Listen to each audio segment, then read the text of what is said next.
I thought it was a surprise vacation. Then I caught him with someone else. They say the happiest moments are often the ones that break you the hardest. I didn't believe that until the night he stood in our living room, smiling like a man who had everything under control, and told me he had planned a surprise vacation just for us. I remember the way my heart leapt before my mind could catch up. I remember laughing, spinning around the room, already imagining sunsets, soft hotel sheets, late-night talks, and the feeling of being chosen. I trusted him so completely that doubt didn't even know where to sit in my mind. Looking back now, that trust feels almost embarrassing. If you've ever loved someone so deeply that you never thought to question them, then you already understand how vulnerable I was. And if this story resonates with you, stay with me, because every moment matters more than you think. He told me to pack light. Just a weekend getaway, he said casually. Nothing fancy. I want it to feel easy. Easy. That word stuck with me. I packed with a smile on my face, humming to myself, folding dresses I thought he'd like, slipping perfume into my bag because I wanted to feel beautiful for him. I even left behind a few outfits I loved, because he said we wouldn't need much. I didn't argue. Why would I? This was supposed to be something sweet. On the drive there, he played our favorite songs. He reached for my hand at stoplights. He kissed my knuckles and told me how lucky he was to have me. I remember leaning my head against the window, thinking, this is my life. This is the man I'll grow old with. The hotel was stunning, warm lights, polished floors, soft music playing in the background. It felt intimate, romantic. Exactly the kind of place you'd choose if you wanted to reconnect with someone you loved. He squeezed my hand and whispered, I wanted it to be perfect. And then I saw her. At first, she was just another woman at the bar. Pretty, confident, relaxed in a way that suggested she belonged there. I wouldn't have noticed her at all if my stomach hadn't suddenly tightened for no reason. I tried to ignore it, but then he stiffened. Just for a second, barely noticeable. The kind of reaction you'd miss if you weren't already paying attention. She looked up, and she smiled. Not a polite smile. Not the kind you give a stranger. It was familiar. Comfortable. Intimate.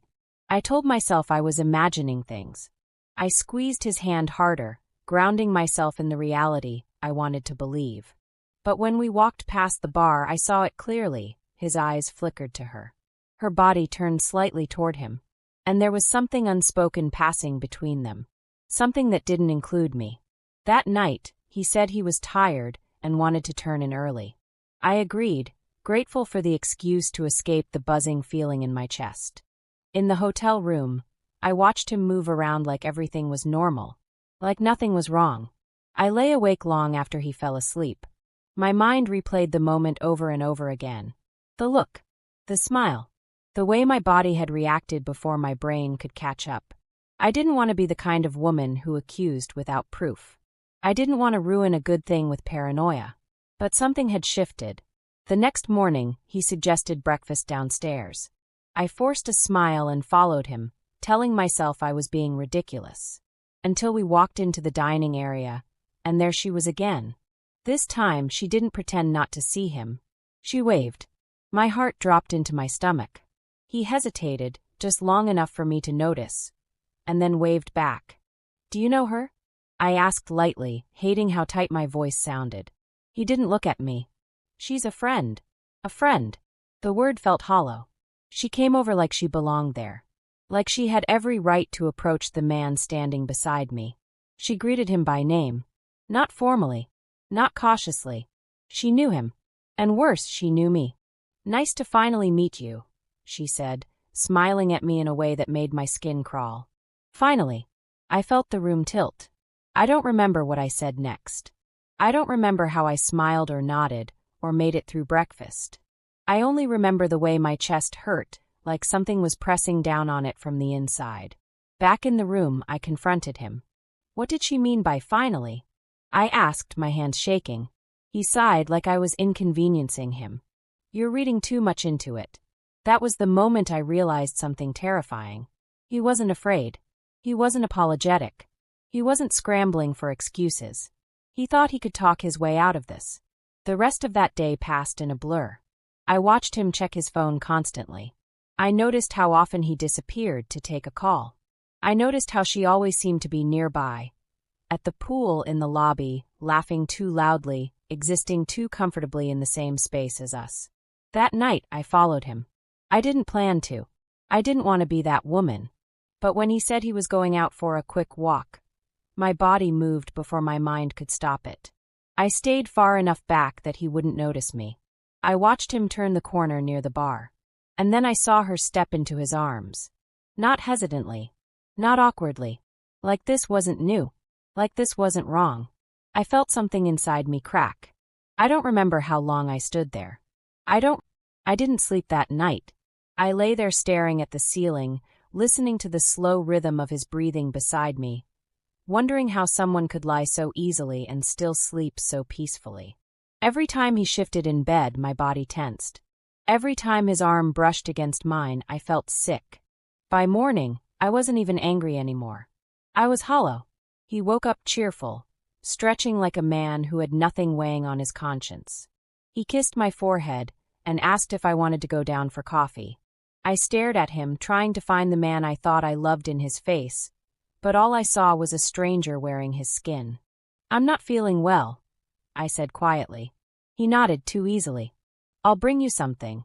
He didn't ask what was wrong. He didn't press. He didn't care enough to pretend.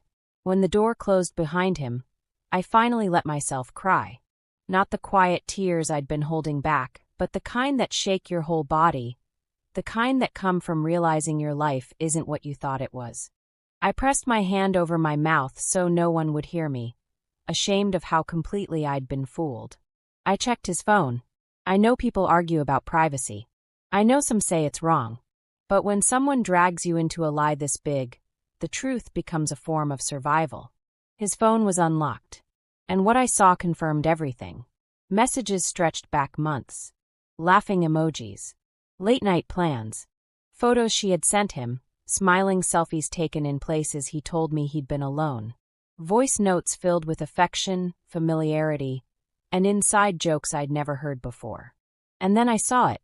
A message sent 2 weeks before the trip. "She still thinks this is for her?" His reply came seconds later. "Yeah, don't worry. I've got it handled." I felt something cold settle in my chest. This wasn't a mistake. This wasn't a moment of weakness. This was calculated. The vacation wasn't a surprise, it was a setup.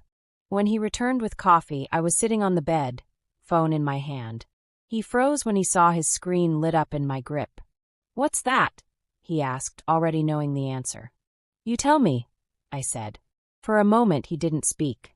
Then he sighed, rubbing his face like I was exhausting him. "You shouldn't have gone through my phone." That was his defense. Not denial. Not regret. Blame. So this was all a lie? I asked. The trip? The planning? The smiles? He sat down across from me. "I didn't want to hurt you." I laughed, a short, broken sound that surprised even me. "You brought me here to hurt me." "She wasn't supposed to be part of it like this," he said quietly. "Things just happened." "No, things didn't happen. He made them happen." I asked him how long. He hesitated. That hesitation told me everything. "She's been in your life longer than me, hasn't she?" I whispered. He didn't answer. That silence was louder than any confession. The rest of that day felt unreal. We existed in the same space, but not the same reality. He tried to act normal, like we could just finish the trip and talk about it later. I watched him text her while pretending nothing was wrong. I watched him lie to my face with the same mouth that once told me he loved me. That evening, she knocked on our door. He answered it, and he didn't tell her to leave. She stood there confidently, looking between us like she was evaluating the damage. "We need to talk," she said. "No," I replied. "You need to leave." She smiled slightly. "I think I deserve to be here." That's when I understood something devastating. She wasn't ashamed. She wasn't apologetic. She believed she had won. She turned to him. "Are you going to tell her, or should I?" I stood up so fast the room spun. "Tell me what?" He finally spoke. "We were going to tell you." "Tell me what?" I screamed. "That this wasn't going to last," she said calmly. "That you were temporary." Temporary. I felt my knees weaken. "She knew," he admitted. About the trip. About everything. She's been patient. Patient. Like I was an obstacle. Like I was a phase. I don't remember what I said after that. I only remember grabbing my bag and leaving the room. I didn't know where I was going, only that I couldn't stay there another second. I sat in the lobby for hours, watching couples check in and out, watching people live normal lives while mine unraveled in public. I thought about going home. I thought about confronting them again. I thought about disappearing entirely. Instead, I did something unexpected. I called his sister. She answered immediately, cheerful, unaware that she was about to hear the truth. I told her everything. Slowly. Clearly. Without exaggeration. She was silent for a long time. Then she said, "I always wondered why he needed you here." That sentence sent a chill through me. "What do you mean?" I asked. "He told us you insisted on coming," she said carefully. "That you surprised him." My hands started shaking again. He had lied to everyone. That night, I booked my own flight home. I didn't tell him. I didn't confront him again. I left before sunrise, carrying a heart so heavy it felt like it might crush me from the inside. On the plane, I stared out the window and replayed everything. Every smile, every promise, every moment I'd believed in. I wondered how long people could wear masks without slipping. I wondered how many times I'd ignored my intuition because love told me to. When I got home, I thought the worst was over. I was wrong. 2 days later, I received a message from her. "I didn't want you to hear this from anyone else." I didn't respond to her message right away. I stared at the photo until my eyes burned. My couch. My space. The place where I used to curl up on quiet evenings, where I imagined a future with him. They sat there like they belonged, like they hadn't detonated my life, and walked away smiling. For a long time, I didn't cry. I felt strangely calm, like my body had finally run out of tears. Pain had a way of exhausting itself when it stayed too long. Then I stood up. I didn't scream. I didn't throw things. I didn't call him. I did something far more dangerous. I started remembering everything. Every lie. Every inconsistency. Every time my intuition whispered, and I told it to be quiet. I opened my laptop and began pulling threads. I found emails he forgot to delete. Shared calendars he never bothered to hide. Messages synced to old devices he didn't remember existed. And slowly, painfully, the truth took shape. This wasn't just an affair. He had been using me. My apartment wasn't just ours, it was his safety net. My credit had helped him get approved for things he couldn't qualify for alone. My emotional support had steadied him while he built a life he never planned to share with me. And she knew. She wasn't an innocent third party. She had known about me from the beginning. The more I uncovered, the steadier I became. Anger didn't make me reckless, it made me precise. I didn't want to destroy him. I wanted the truth to stand on its own. I sent one message. To both of you. We need to talk. They didn't respond for hours. When they finally did, it was him. "Please don't do anything dramatic," he wrote. That sentence told me everything I needed to know. We met in public. Neutral ground. Somewhere he couldn't raise his voice or twist the narrative too easily.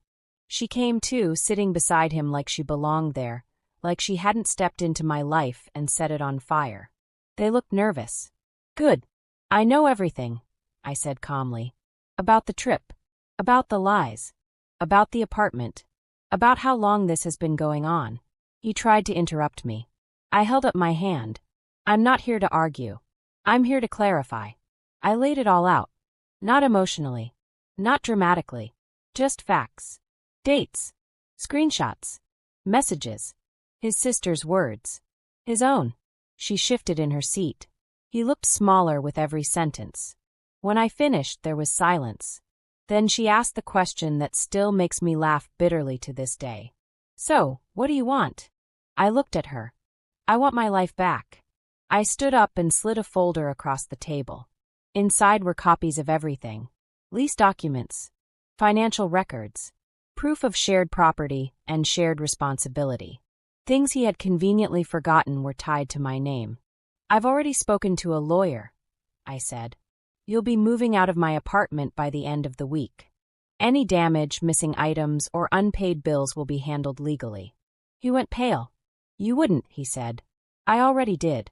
That was the moment I saw fear in his eyes. Not because he loved me. Not because he was sorry. Because consequences had arrived. Over the next few weeks, everything unraveled for him. Quietly. Thoroughly. He lost access to things he depended on. Had to explain uncomfortable truths to people he'd lied to. His family, the ones who had welcomed me, stopped answering his calls. She stayed. At first. But reality has a way of poisoning stolen relationships. When there's no one left to lie to, no one left to hide from, all that's left is the truth. And the truth is rarely romantic. I heard through mutual friends that they argued constantly. That trust issues crept in. That she started questioning him the way I once had. Funny how that works. Months passed. I rebuilt slowly. Painfully. Honestly. I redecorated my apartment. Changed routines. Learned how to sit alone without feeling abandoned. I didn't rush into anything new. I didn't try to prove I was okay. I let myself be okay. One evening, long after I thought the story had ended, I received a message from an unknown number. It was her. "I guess you were right," it said. "He did the same thing to me." I stared at the screen for a long time. Then I deleted it. Some lessons aren't meant to be shared. Some closures don't need words. What I learned is this: betrayal doesn't break you because you were weak. It breaks you because you were brave enough to trust. And surviving it doesn't mean becoming cold. It means becoming honest with yourself. If you've stayed with me through this story, if any part of it stirred something inside you, anger, sadness, recognition, know that you're not alone. Healing isn't loud. Justice isn't always dramatic. Sometimes it's simply walking away with your dignity intact while someone else is left explaining their choices to a world that finally sees them clearly. And if this story resonated with you, if you've lived something similar or are still finding your way out of heartbreak, I invite you, gently, to like this video, share your thoughts in the comments, and subscribe. Your support helps these stories reach the people who need them most. Because sometimes hearing that someone else survived is exactly what gets us through another day.